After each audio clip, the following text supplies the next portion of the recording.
Наместо цврст став, калкулации и анализирање, владата нема конечна одлука дали бугарскиот европратеник Ангел Џамбаски ќе може да присуствува на годишнината од раѓањето на револуционерот Гоце Делчев во Скопје. Безбедносните служби правеле анализи дали Џамбаски ќе биде прогласен за персона нон грата, па по се изгледа тој ќе мора да дојде до граничниот премин, па да ја дознае одлуката која ќе произлезе од така наречените извештаи. Премиерот Димитар Ковачевски во одговор на пратеничко прашање дали ќе се прифати предлогот на председателот Стево Пендаровски и на Советот за безбедност, Џамбаски и останатите лица од Бугарија кои поттикнуваат провокации да не можат да влезат во Македонија, кажа дека граѓаните ќе биле безбедни, зашто МВР ќе ги преземеле сите неопходни мерки.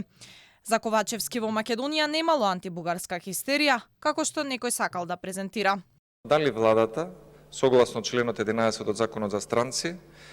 ја разгледувала препораката за прогласување на персона нон грата на неколку државјани на соседна Бугарија, вклучително и на еден пратеник, кој што има основа да се тврди дека не ги исполнуваат критериумите за зачувување на јавниот поредок во Република Македонија,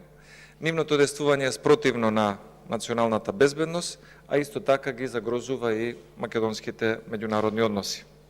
Министерството за внатрешни работи ќе постапи согласно со информациите и согласно податоците кои што ги има од своји извори и нормално од службите с кои што ги споделуваат со нив и согласно со заклучокот на владата МВР да биде задолжено да обезбеди мирно и достоинствено чествување на